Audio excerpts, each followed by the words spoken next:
All right. Good evening, everyone. Thank you for joining us tonight on our talk with Robin Rettie. I am Allison Scoberg with ADA. I lead the Fort Bend chapter of ADA, and we're a parent group.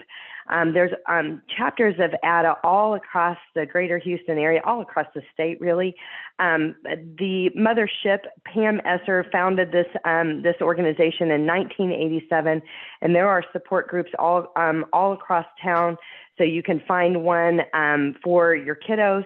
You can find one for parents and for you yourself if you have ADD or ADHD. But this group in particular, we meet the last Tuesday of most months. We take a break in the summer, and I think we might not meet, and I'm not sure about November, but I don't think we meet in December. But basically, we used to meet face-to-face at Sugarland Baptist Church in Sugarland. We met face-to-face, and the parents had a support group, and then there was actually groups for our kids, elementary age through high school. We had different groups. But since COVID, we've been meeting online by Zoom, and that's kind of the way it's gone. And for a lot of families, it might be easier because they're attending from all across the state, not just in Fort Bend County. So one thing that I want to mention to you, I always want to mention this. ADA is an organization that you can join for $40 a year. After tonight's presentation, either tonight or tomorrow, you're going to get an email with a copy of tonight's slides, so you don't have to take a note of every single thing that Robin talks to us about. And you're also going to get a copy of the recording. Tonight, from a housekeeping perspective, we are in webinar mode, and basically what that means is we can't see or hear you, so you can cheer for that. Or anything that's going on in your background. We're going from 6:30 to 7:30. We will be finished by 7:30. So if you're planning for your family this evening, you can know that. But when Pam Esser started this organization, she started this out of need and necessity for families just like ours that need help and support in navigating ADHD, ADD. And really, it was her heart that she never wanted to make it a requirement that somebody had to join the organization per se, because there are other organizations out there that membership is required. She did never want that to be a financial burden to families. But I just wanted to encourage you, and when we send that email out, it will have a way of how you can join the organization should you want to. We're never salesy in any of our webinars, but there's a lot of benefits to joining the organization. They do have an annual conference where they bring speakers in from all across the country, not just in Texas. It's a really good conference. There's a lot of resources out there that may help you additionally on your journey. And also, I wanted to mention to you, as far as this group is concerned and meeting the last Tuesday of every month, we basically have different speakers every month, so it's never the same topic. We might talk about meds. We might talk about education. There's so many things that we can talk about when it comes to parenting kids with ADHD. So the speakers change every month. So every month you're going to get a new flavor. And we hope, my hope always is that you're going to take away 1 to 3 nuggets that you can implement in your household or get an aha moment out there. So for tonight, we want you to put your questions in the chat box tonight. I'm going to be monitoring the chat box for Robin, and I'll read out those questions to her. And having said that, I'm going to turn everything over to Robin. Robin, thank you.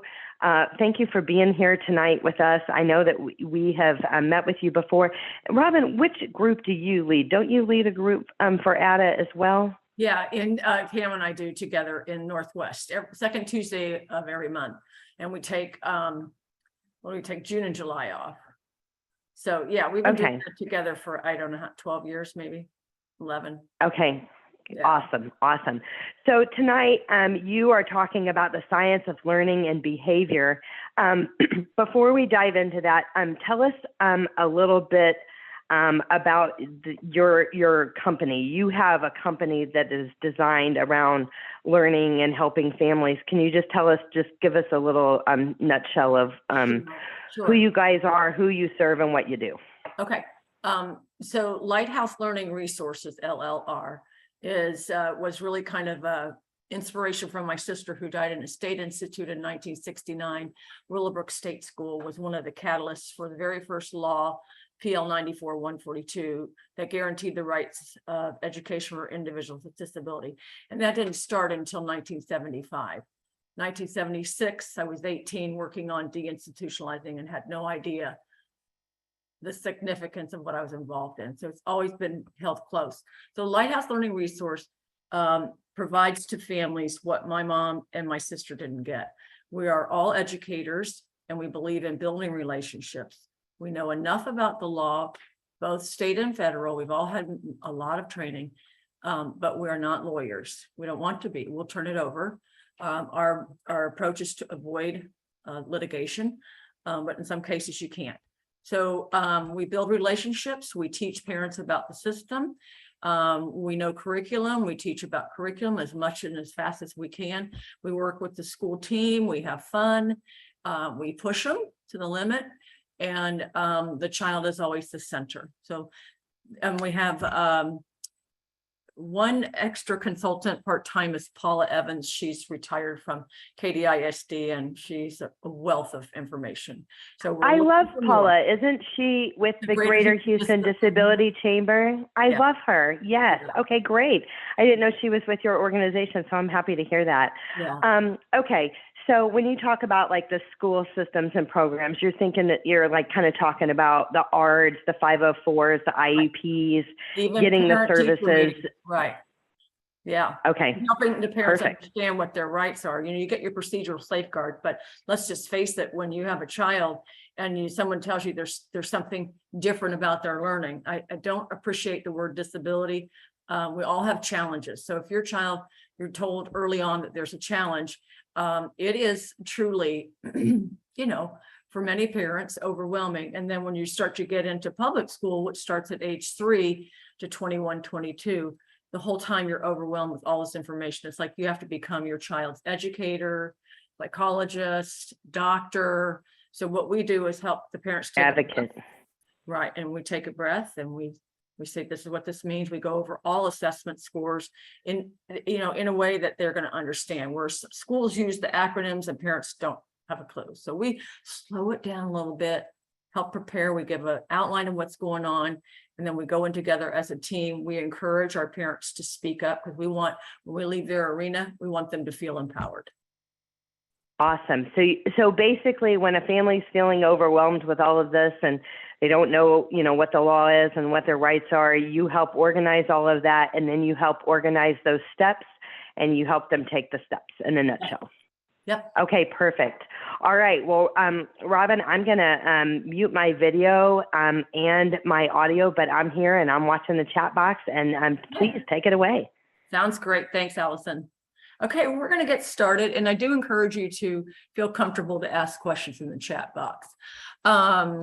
We're going to take an in-depth look into the brain and body interactions to increase awareness and self-regulation. The two things for any of us human beings to increase some of the things we think would benefit us, self-regulation and executive functioning, so forth and so on, is we have to have self-awareness. Then we have to figure out self-awareness. And then we have to figure out how to regulate that. And how do we regulate that? That's the big question. Everybody can talk to you about regulation and what somebody needs. But in this session, you will walk away with some tools that will help you understand how you can participate, how educators can help. And I hope there are some educators on this, but how you can help a child take ownership of their behavior in a very positive way. So differences, some we see and some we don't. Some are genetic, some are neurological difference. Even something as small as like vision, not eyesight. You can have 20/20 vision and have a neurological challenge with vision, which many people don't know. So when you come to Lighthouse, the first thing we ask you to do is get your child's vision checked by a doctor of optometry, and then also get the child's hearing tested in the sound booth, because those things we don't see. And it's not unusual for us when someone gets in there that they find that entire time their child had a neurological challenge that nobody noticed. I just want to mention yes. Bel Air Family Eye for that. Yes. Bel Air Family Eye in Houston. They are a neuro-ophthalmologist, and they're really, really good. We've had personal experience with them. Somebody else may have others. If you know one, another one, but the neuro-ophthalmologist that we know is at Bel Air Family Eye, and they're pretty awesome. So if that's something you're thinking about. When you reach out to Lighthouse Learning, and I'm putting my email in here, we give you a resources page. At the very top are 2 critical things you need to know about for your child, lhlearningresource.com. I got it. And then what that is that the number one thing is if your child is dependent pretty much on you for daily living and such, even moderately so, you've got to get them on the Medicaid waiver. That comes, the whole information comes for you. And then also we have recommendations for 3 eye clinics. Up north, we use Dr. Catherine West. I've been using her for 12 plus years, phenomenal. Dr. Ann Voss with Bel Air Eye Clinic, and there's Hopping, and there's another one I think I have on there. So we get that list out. So when someone has a genetic disposition or difference, like Down syndrome or something like that, then we see it and we automatically have a bit more empathy. But when someone has a neurological challenge, there's less empathy because sometimes I think it's just willful.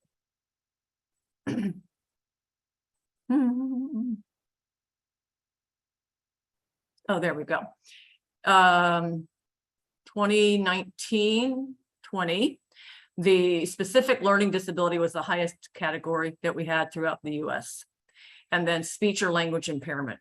Speech and language impairment often goes unnoticed too. Just had a child, wasn't until he was 7 or 8 when the Stewart Clinic through Westview picked up on articulation errors, and the school teachers had them. I love teachers. My daughter's a teacher. My mom was, my sister-in-law. We're not trained in neuroscience. We're not. So many of educators don't even know about convergence insufficiency, different types of language impairment. They're not picking up on it. So it's, unfortunately, the parent has to step in. Other health impairment, that catch-all phrase, ADHD and some others, autism. So it goes on. The least prevalent is orthopedic impairment. And that's something we see, and there's definitely more empathy. The beginning stages of life, we're looking at language. This is the most critical area of any human being. So when we first start out as a newborn, we can see in the brain receptive language is starting to illuminate. And so mom, dad, family, whatever, chatting, cooing, singing songs is excellent. Reading, all of that starts to stimulate that language part of the brain, left side of the brain. And then we don't see much speech production. And did you want to say something, Allison? Yeah, I just wanted to ask on that slide before, and we just had a question in the chat box. If you could tell us what is a specific learning disability? Is that where they call like dyscalculia or dysgraphia or dyslexia? Is that like a specific learning disability? That's a really good question. So what it is typically you have a normal profile, cognitive profile. You have certain abilities, your global ability to process, your global knowledge, your processing speed, visual, listening comprehension, all those categories that are assessed. Like the working memory too. Working memory, long-term memory. So each assessment tool, and there are many different ones, will have so many domains that they'll test under. And under those domains, they'll have several subcategories. So in a typically developing person, they'll have pretty much a normative within with 84, 85 to 115 cognitive profile, 100 being the mean, the most fall in that category. But when they go to do their achievement score, what's the output of that individual? We see deficits. That's a specific learning disability. Cognitively, I should be able to do something, but when I go to do the output, I can't. And that's where we're charged as educators and school psychologists to figure out what is the holdup and then what are the strategies. So 6 months, we start to see a little bit of the speech production emerge. And then by 12 months, you should see that back and forth. This is where parents should start paying attention. Is there something going on? And then really early childhood daycares and stuff need that information too, because there are some kids that won't really look at you as much, who won't share in that reciprocal all the way starting at like 6 months.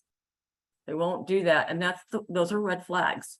The earlier we get in there we can help reroute neural pathways. What I'm saying is, by our approach, we can kind of, how do I want to say that?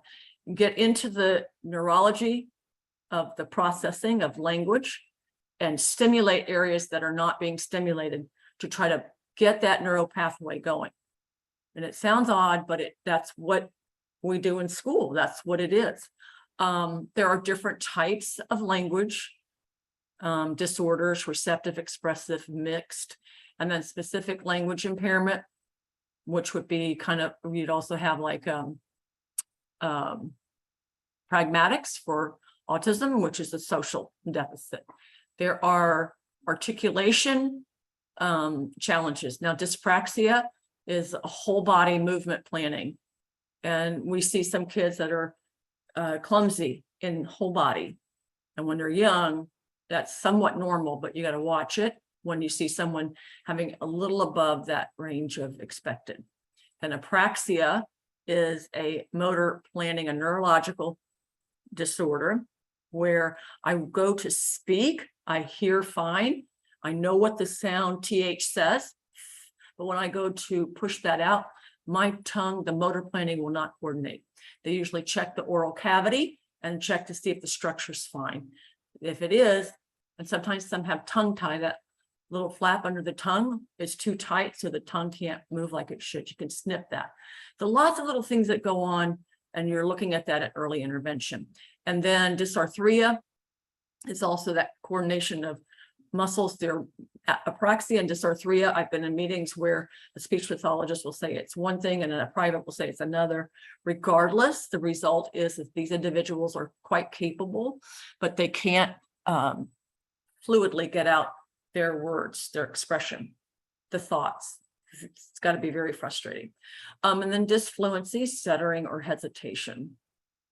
And those are, as you get older, those are emotionally and socially challenging. As I said, we always ask you to get your hearing and vision checked with the child. Now let's get into more of the core of this. So we know, as Maslow hierarchy of needs, that the two areas of this pyramid, and to get to the pinnacle, which is the self-actualization, you've got to have in the early years your physiological needs: food, water, shelter, because that leads to feeling safe. And many of our kids that we work with in public schools don't have that. And Harvey and COVID and all this has wreaked havoc on some of those children.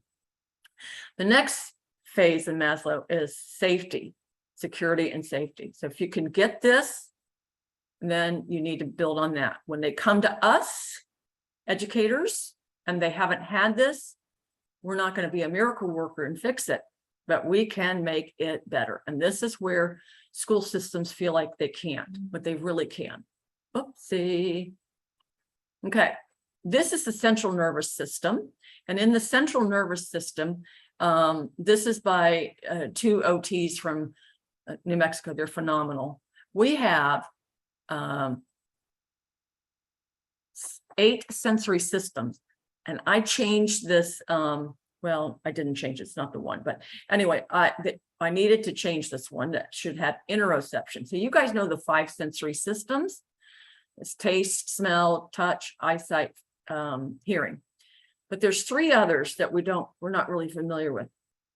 One is proprioception. That is where an individual doesn't really know where their body is in space. Their head is like tethered. And the other is vestibular. Vestibular nerve in the inner ear has a slight bit of fluid. The more movement a baby and toddler has, the better that vestibular nerve develops. And that helps the individual have a sense of gravity and so forth. Immature proprioception and vestibular sometimes can look at a child who has a low threshold for certain things or never is really satiated. So sometimes that's that child that you say, don't go up the top of the rung of the monkey bars. And that's the child that's going to go up to the very top and fly off like they're a superhero. Some may even break an arm or a bone and not know it. Proprioception, if your brain isn't, getting the message to the body, and we've had that. Okay, and then there is interoception, and interoception is it's really come on the scene the last 10 years with Dr. Kelly Mahler, Mahler. She's absolutely phenomenal. Interoception, and you look at her work, and it's the body's natural signal using the organs to send a warning signal. Something's up, I'm panicked. So let's look at that. I'm going to skip this one.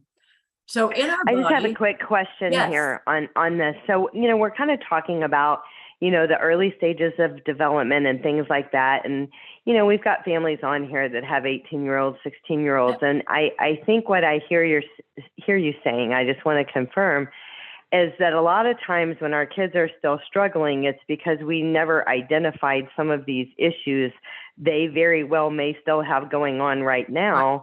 And those areas never got the attention that they needed.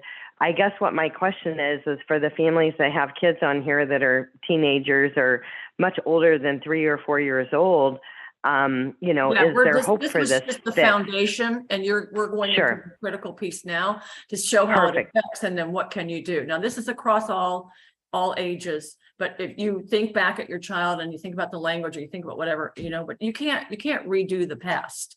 So I just want this broad audience to know. So now we have the largest nerve system in the body is called the central nervous system. Imagine the Mississippi River, and then it's got these little tributaries that spawn off. That's the peripheral nervous system. This is how, through this system, information is coming in from the environment into our world, whether you're 1 or 21, whether you're 101. This is constant, purposefully designed, and amazing. This is just a child's showing the same thing.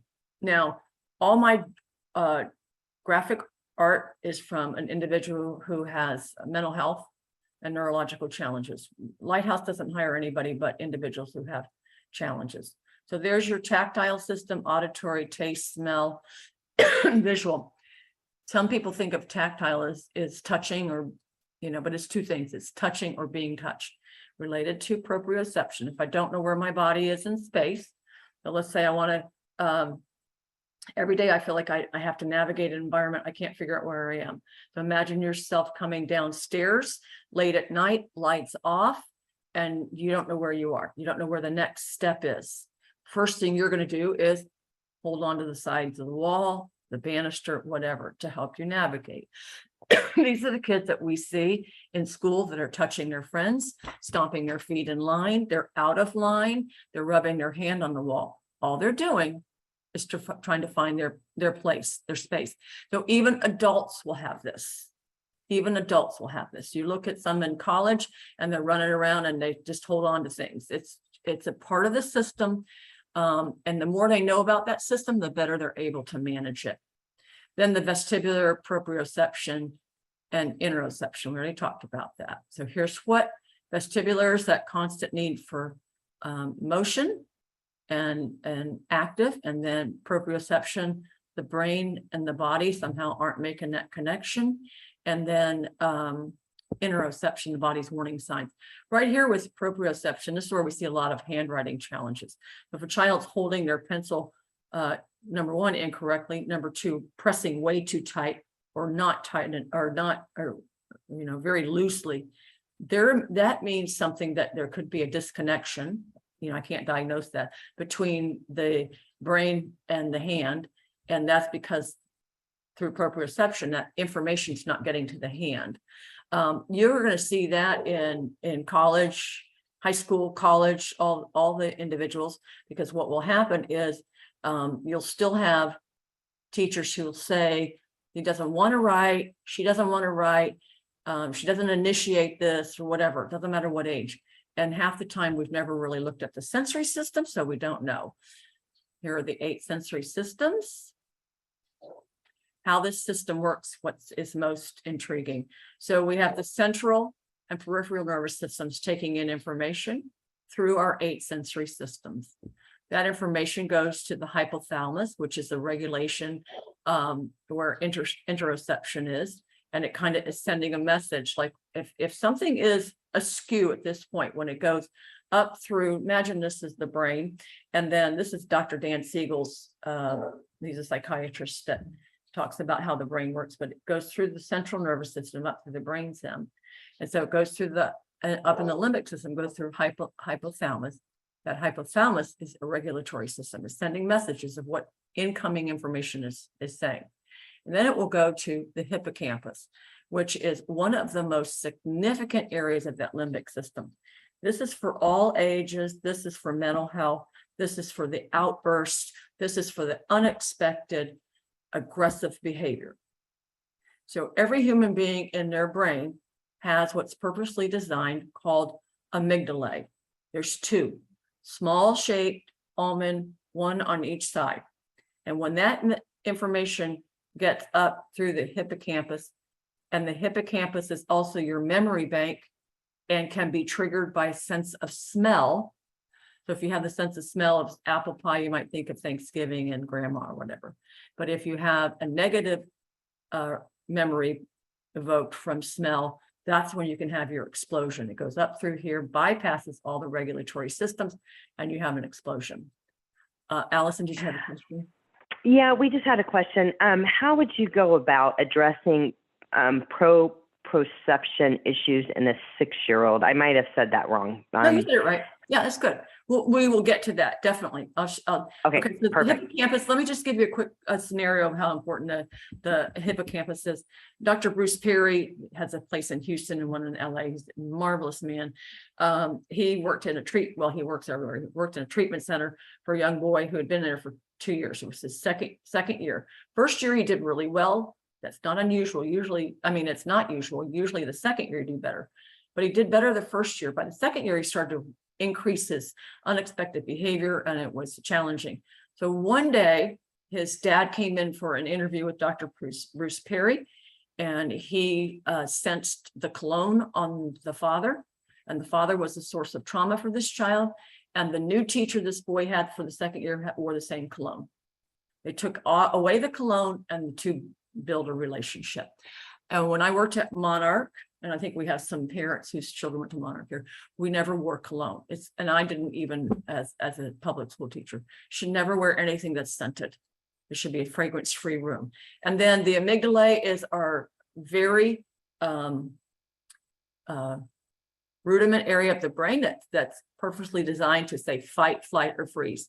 It's between this here, the hypothalamus, and the amygdalae. We're going to show you how to plan for that child to sidestep and recognize what's going on in their body to follow a different plan rather than become explosive and hurt someone or themselves.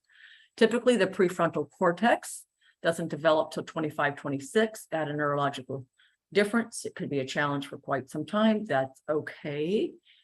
But the prefrontal cortex will really relay a message back to the amygdalae and say everything's okay. But if that amygdalae can't calm down, there's no stopping it. But the prefrontal cortex is to help keep that system. Go ahead. So on like perfumes and colognes, should the person with the issues maybe not wear those scented, unscented detergents, no perfumes and things like that? And does this add to like room fresheners in a house, and people do plug-ins and other kinds of things like that? So is it your basic recommendation that if a person has neurological differences, maybe they're on the autism spectrum, ADHD or whatever, if we're having a lot of of the behavior, explosive behavior challenges and things like that, that might be worth trying? Absolutely. But it's better to get with an OT, but occupational therapists to help with that. But regardless, you can do trial and error. And if you have an older child, upper elementary, middle, high school, you can say, let's look this up. Look at this, the sensory smell. I can't be around any sensory smell. I mean, any smell. When I was a little girl, I wanted to be feminine. I was not. I was a tomboy. And one day I tried to wear, I was in Miss Christoph's 4th grade class. I tried to wear a perfume and I was sick the entire day. Just some people can tolerate, some people can't. And, the more your child, which we're going to get into, knows about what they can tolerate, the better they can plan. All right. So this is the rational brain and the emotional brain, which is what we just talked about. Now, what we're trying to think about is coming to the fork in the road, whether they're young or older. Which pathway do we want these children to take? A little bit smoother? Nothing's perfectly smooth in life, or one that is really rough. First thing you have to do is create that safety, Maslow. Once you create safety, you can create trust, knowledge. We call that, Dr. Mel Levine's All Kinds of Mind calls it demystifying. You have to name what you've got going on in you in order to tame it. You've got to have awareness of what's going on in you in order to improve. Direct teaching has to happen. So in schools, this is where I just read a BIP tonight. I'm going to talk to a parent after this meeting about, we have a meeting tomorrow. And on the BIP, I don't see anything that's teaching the individual the actual skills. There's so much research about what you have to do. All right, expectations, they have to be clear, and you always have to praise for effort. We forget sometimes that we start with negative, and we should, for any one negative thing we say, we should back it up with 4 positive. Best not to say negative. All right, this is safe place, creating space. This is what you need to do at home, and I haven't forgotten the 6-year-old.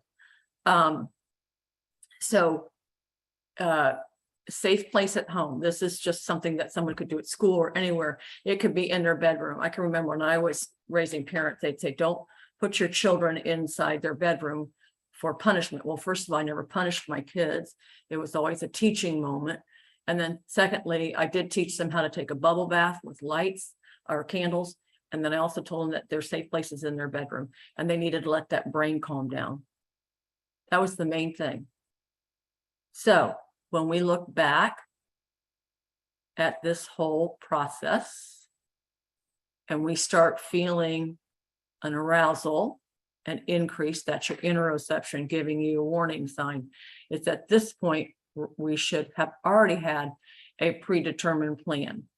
The individual, what we do, we have a full training on this. The individual does a sensory questionnaire. They start to identify what their sensory triggers are, what their preferences are. They create a graph, and then they're able to say, so when I become upset, I realize it's my amygdala and it's doing its job. It's not me being bad, but I own it. And so my interoception warning signals tell me I need to do one of 2 things. Take a break, which every classroom should have a quiet corner where nobody talks to the individual. You should not talk to someone when they want to have they need to calm down, because it revs up the brain again. They really need to stay away from everybody, put a blanket over their head, whatever it is, reach a calm state. When they're ready, they'll come back out. You'd be stunned at how this works, but it's a teaching sequence. Okay. And then I want to talk about the safe place just for a moment, because you mentioned at your house how the room was the safe place. So in that regard, wherever that safe place is, whether it's their bedroom or it's another area, that safe place is not where we have the teachable moments. So if there is an issue that things need to be discussed about, we don't have those discussions. As parents, we're all guilty of barging into the kids' room. Well, maybe it's just at my house, but anyway. But whatever the space is, that really truly needs to be their space, not when it's convenient for us as a parent. So we need to have those important conversations outside of their safe space. Is that right? Really, what it looks like is it's first you're embracing your child. You're saying, sometimes I've noticed this, sometimes you've noticed this maybe about me. We all have our challenges. One thing I've learned to do is take deep breaths and walk away. I'd like to teach you some of that. And here's some information about our brain, the human brain, what happens. And that's what we do in our session with parents and child.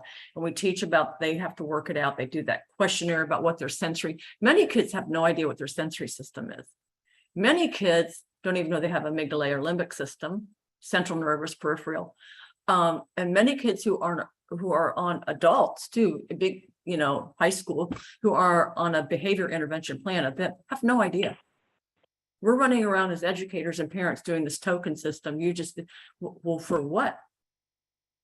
What is, number one, I don't know what you're talking about. Am I doing something wrong? Everybody's going to meetings. I'm on medication. I don't even know what's going on. You have got to demystify, open up their eyes to their sensory system, come up with a plan that makes better sense. You can be even at a grocery store. Something triggers you. What is your safe place? Now at Monarch, when I started the employment program, they had like 1.5% individuals employed, and one was inappropriately employed, and he stopped, and he hasn't worked. Well, no, he's working now. I take that back. Anyway, what we did was of course it has therapists and it's wraparound service, which is marvelous. But what we also did was increase the sensory awareness in the employment setting. And then we did a whole protocol where individuals would identify what their sensory needs were, go into a possible place of employment that they're thinking at, because they've already investigated, looked it up, researched it. And then they let the sensory systems just take in. I don't talk to them while they're walking around, smelling, feeling what's going on. We come back. Do you want to do that? Yes, I do. Okay, now what's your plan in case you panic? And then we would write out a plan. And one of our former Monarch adults and myself just presented a few months ago at Tenoy's network of youth, Texas Youth Organization. And he did most of the presenting. He's stellar. Absolutely. It's not about me, it's about him. And he used that whole system. And so we had a plan that when he would get anxious about something, what were you going to do? Well, I could go in the bathroom. I have a right to disclose or not disclose, but I do have to tell my boss I'm going to the bathroom for a break. I have what I call anchor tools, because my teaching framework is called anchor teaching framework. And then I can use those, or I can call someone, and typically they called me. We teach that whole sequence. Our employment rose to somewhere between 42-56%. And of course, enrollment mattered. So then another thing, vestibular nerve, individuals need movement. So it's okay if your adult child or your young child says, I'm feeling anxious, my interoception's telling me, okay, well, what's your plan? I think I need to jump on the trampoline in the backyard. I need to take a walk. I'll take the dog for a walk, whatever it is. But if they don't know what options they have to reroute that explosive part in their brain, when the amygdala is starting to send it, a warning, they don't know they have it at that moment by listening to their warning signals in the body. They don't know they have an alternative. Of course they're going to explode. Of course they're going to explode. So we've got to teach them. I'm hoping to get the 8 sensory systems in the science curriculum and this whole thing in the science curriculum for TEA. So we're not teaching them. They have no idea. I didn't know this till I researched it all on my own. It was just because I had my own issues. I'm not embarrassed about that. So movement, I constantly need movement. I have vestibular, big time. So movement's good. We teach children with a timer.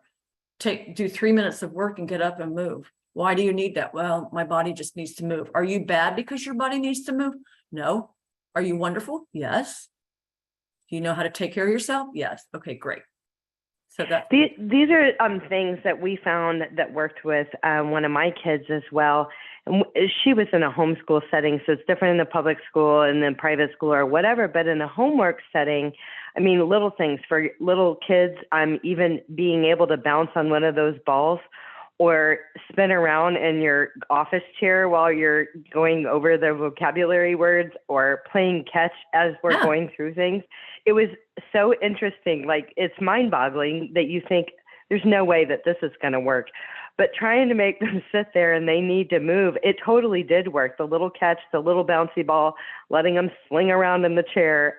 It was crazy how it actually worked. But if they need movement, they need movement. So I would say try it. I mean, it's not always going to work in the school setting unless that's, in your IEP. I mean, you got to get that, you got to get it in there, but it definitely works. Yeah, I just attended an IEP meeting today, and they said that, this young guy could go, he's 5th grader, take breaks, and when he needed a break, the paraprofessional would walk him in the hallway, and I'm like, no, if that reinforces, sometimes we have able to determine that some of his behavior is to avoid.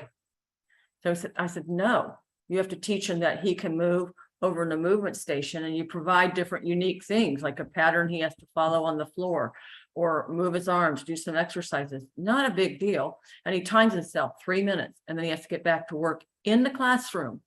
And we say, why do you do that? Because my body needs movement. Are you bad? No. Are you wonderful? Yes. It's okay to take breaks and move? Yes. What's it help your brain do? I learn better. Period. It's not walking him out. And I've seen too many people in my day. I've been in public school and private school for 30 years, close to 30 years. And I've seen too many paraprofessionals just walk down the hallway, strolling with Richard, chatting. That serves no purpose. Richard doesn't know why he's not doing schoolwork. Richard doesn't know why he's not in the classroom. Anyway, can you tell us a little bit of a source of contention? So things you think about: demystify, openly talk about what's going on. So for the little 6-year-old, same thing would apply. I did a pilot program in a Southern district last year, and we had kids as old as 5, 6, 7 in an adaptive behavior class who could say amygdala, or my proprioception, or my vestibular, I need to move. They could say these things and they could identify them. So the more a young person knows about their own challenges, we're naming it, we're taming it, we're embracing it. It's not anything to hide. Every one of us has this somewhere, some way. And that's true social emotional learning. Oh, okay, so Rob over there is bouncing off the wall because his proprioception and vestibular, he needs that input. So that's okay. And then we've got kids that sometimes bump into somebody else. And like I said, with the sense of touch, sometimes you don't want to be bumped into it. And that your first response is your amygdala, it's a reflex, gets into the fight mode. He pushed me, he did whatever. I had to observe one time a little kid, and the teacher did think that somebody pushed the other, and it wasn't. It was a natural, uncontrollable bump because of vestibular and proprioception. Instead, we could teach our children to just turn around to someone and say, if someone so bumped you, you could say, can you just bump me? And then just hopefully they'll give an apology. But you have to also walk away and know that that bump might not have been intentional. We're just not teaching the right thing. Then role play, act it out. We do that. We keep kids in a little bit at lunch. We have lunch with the teacher. They love it. They think they're the bomb diggity dog, and they are.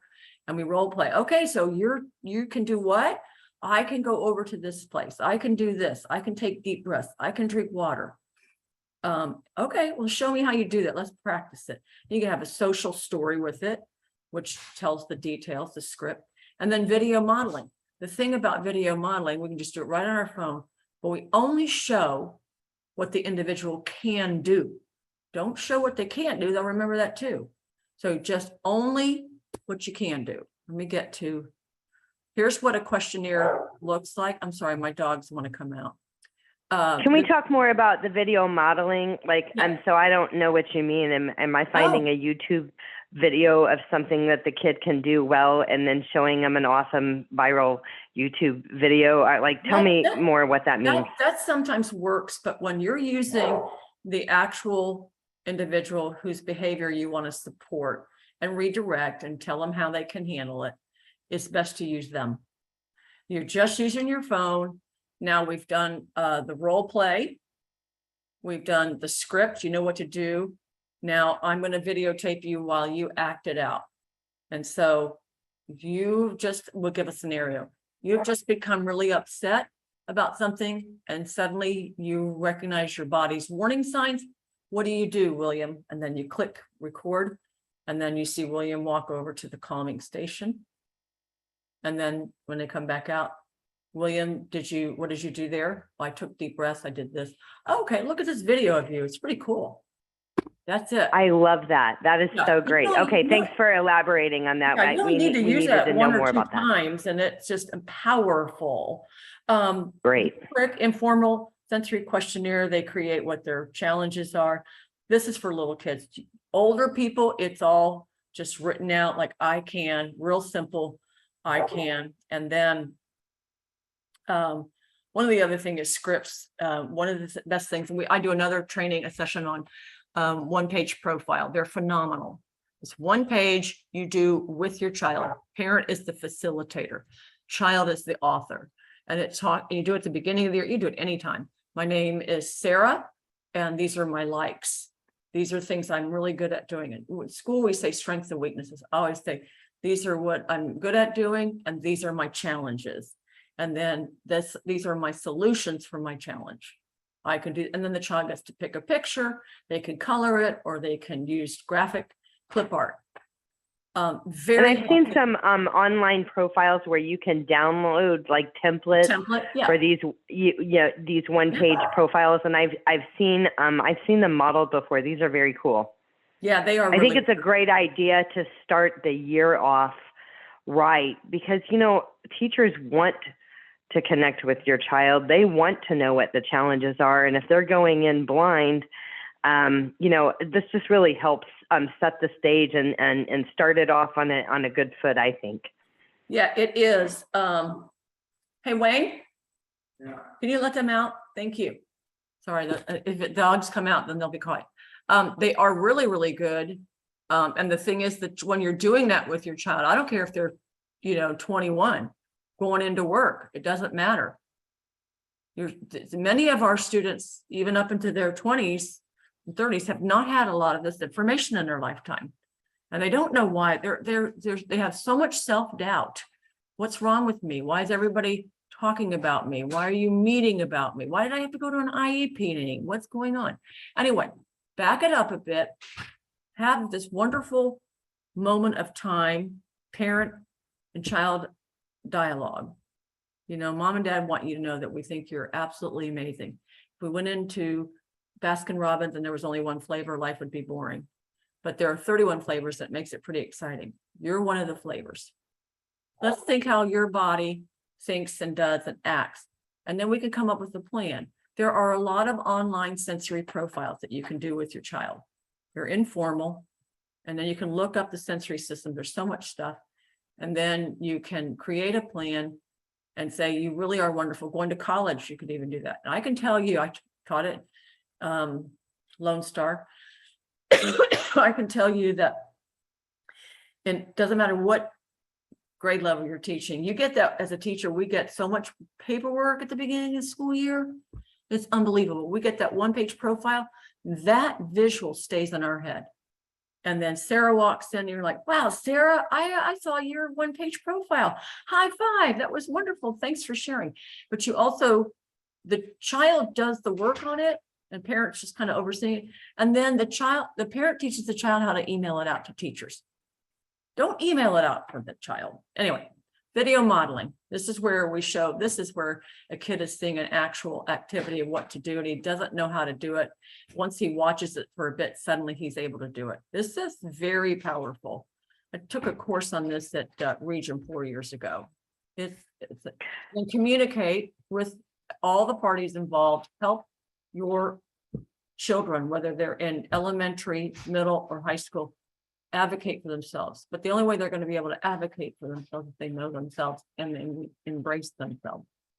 They're uniquely designed. They're one of the 31 flavors. We need them. Okay, go ahead, Allison. Robin, we had somebody in the chat box that said that we used a self-profile for our daughter, an older child, to build her own resume, totally built up her self-confidence. So thanks for sharing that. That's a great idea. So yeah. Absolutely. It really is. The fun thing about it is that there's this bonding moment that emerges from the parent and child doing this. The child is now listening to the parent speak highly of them when maybe they might have not understood the parent was really doing this all for good. There's so many things. And so it's really just an emotional bonding moment. And there's also person-centered planning that if you don't know about it, please look into it.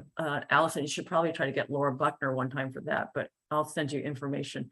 But person-centered planning is amazing because a child starts to pick out their own lifelong team, who's on their team for life, and what are the plans, and people will meet. It gives the parents peace. My child knows what's coming up in later years. All right, keep an open mind. What worked one time is not going to work the next time. Sometimes when you're teaching a new skill, such as remove yourself and do your strategies, it takes several times before they grab it. Don't give up hope. Model the behavior. My daughter is a teacher in HISD, and when she was a teenager, she was a very strong-willed kid, and she would say, "Why, when you're around me, are you always breathing heavy?" And I said, "Well, I'm just trying to remain calm," because I was going to say something I shouldn't say, so I just kept doing the breathing. Now that I remember her first 2 years in teaching, she said, "Mom, guess what I do in my classroom?" I said, "What?" She goes, "I do a lot of breathing." So it's true. It really helps. It helped me kind of keep my head on straight. So, like I said, what the needs are, you also have to take care of yourself. You really do. But that whole system that I shared with you about the 8 sensory system, peripheral and central nervous system, and the limbic system is in your body as well.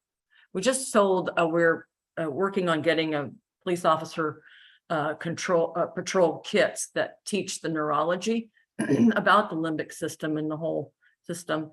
And we sold 170 kits to a local sheriff's department, but we're waiting. We have a grant. We're waiting for certain things. But anyway, individuals with disabilities filled the order. I don't have time for that. So they do it. It's a win-win. But sometimes we see needs constantly change, and we have to go with the flow. All right. I wanted to just mention, Robin, on, in interaction with law enforcement, unfortunately, some of our families have had that, or they will have it. Teenagers are tricky anyway, neurotypical without any, differences. But there are special units that are specifically trained to work with individuals that have a disability. And so you may want to convey that if you ever find yourself in a place, I hope you don't, where law enforcement is involved, to make sure that you're getting the unit that is specifically trained for neurodiversity, because it can be a big difference in a case and what ends up happening in outcomes. So that's probably a whole nother set. But I'm glad that you're doing kits, and law enforcement are learning that they don't know how to respond in some of those things. They are getting CE. They are having programs so they can learn more about individuals that the brains operate differently. The CIT unit, somebody said, for Fort Bend. So yes, I am familiar with that CIT unit. So I just wanted to put that out there. I hope you don't have those challenges, but if you do, just ask for those units because they do exist. Another great thing to do, and I didn't create this idea, it's Gail Fisher. Many know Gail Fisher, but if you like an ID card, if you just create like a little business card and your child helps write it, I have autism.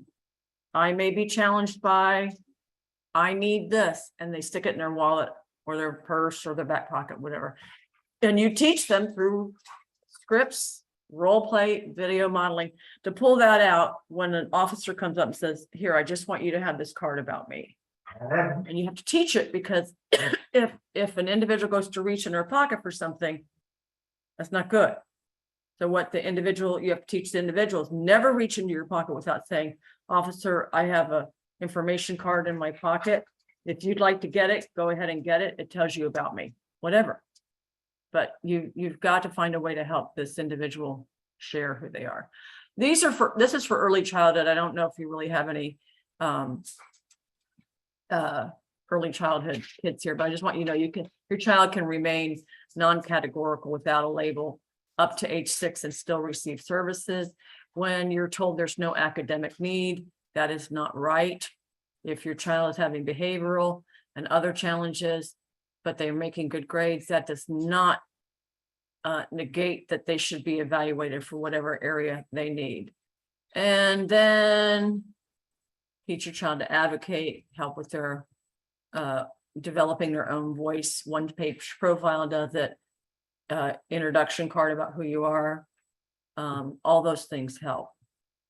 These are resources, and you'll have that on the, we do have 4 different sensory kits that we've created, all come with a training and a neurological explanation of what's going on in the brain. Dysgraphia is real. Dysgraphia is not a choice. And I just read that report today that this child is choosing not to write. Anyway, so what we did was we created this pre-writing kit to help them know about their brain and that it's not their fault, to demystify them, and that they can do some pre-writing practice and get started. And I think that's one thing that we've talked about before, Robin, is, a lot of times when we, dyslexia is a real thing that goes hand in hand. There's a lot of, comorbid conditions that go along with ADHD that, we didn't dive into and we're not going to tonight. But some of those D's, the dyslexia, dyscalculia, dysgraphia are some of them that go hand in hand.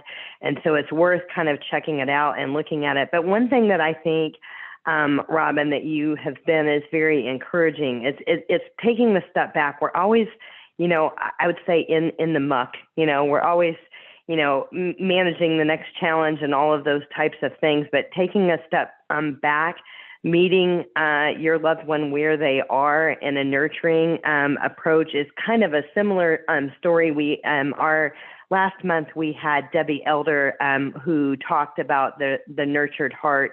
Oh yeah, I know. I knew her. Yeah, we've had her talk before, but there is a nurtured heart approach that is really, really, really good. And the thing that I always say is, our kids are crystal clear on what they do wrong, because everybody tells them, including us as parents, other people, peers, things like that. And whatever we can do to build them up and build up that self-confidence, as one parent said, I think it's really, really important. So this is great. And so I love that you've got your contact information on here. People can engage your services and kind of learn more, and you can kind of meet them where they are in their planning as it comes to these types of things. And is it ever too late? So if we've got a kid that's in high school, what if they're out of high school? What if they're 18? What if they're 22? You talked about the brain developing, neurotypically to age 26, our brains are fully formed. But when we have ADHD, sometimes we're anywhere from 2 to 5 years behind that curve, right? So can you help, even if the child is older at this point? Can your team help? Well, yeah, what we would do is with older individuals, we're going to open up another avenue, but not yet, that would be specifically focused on employment and how to get them out of that funk. Because a lot of the kids we see today have not had this information to understand who they truly are and learn to embrace themselves that way. And there's just a layer upon layer upon layer of why they've gotten where they are. The DSM-5, the Diagnostic Statistical Manual that defines the criteria for disabilities, included probably around 2000, maybe 2016 or so, included gaming and as an addiction. We've had individuals stay in their apartment for days and days and days.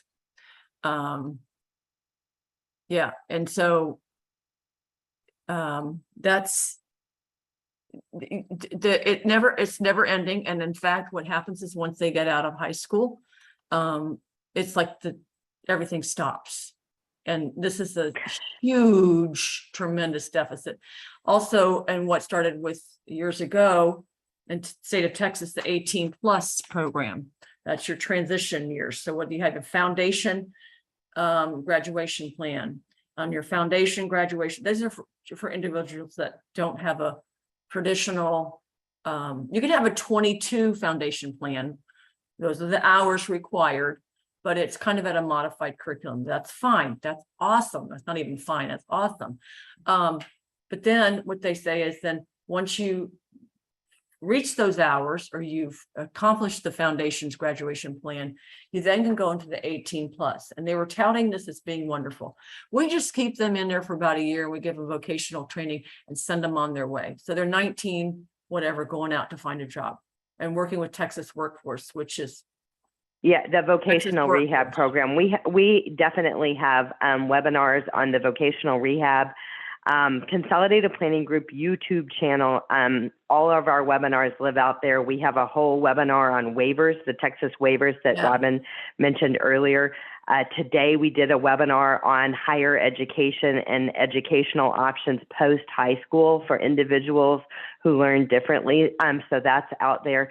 So we've got definitely have resources out there. Robin, thank you. Thank you so much for being our speaker tonight. I know that you haven't been feeling that great, so we're lucky to have you tonight. So thank you for making that effort. And if you feel like your student can benefit from Lighthouse Learning, definitely reach out. And again, tomorrow, either later tonight or tomorrow, you guys, again, you are going to get a copy of these slides that we had tonight and all those links in there that she had, and a copy of the recording. So thanks everyone for joining us tonight. We appreciate you being here.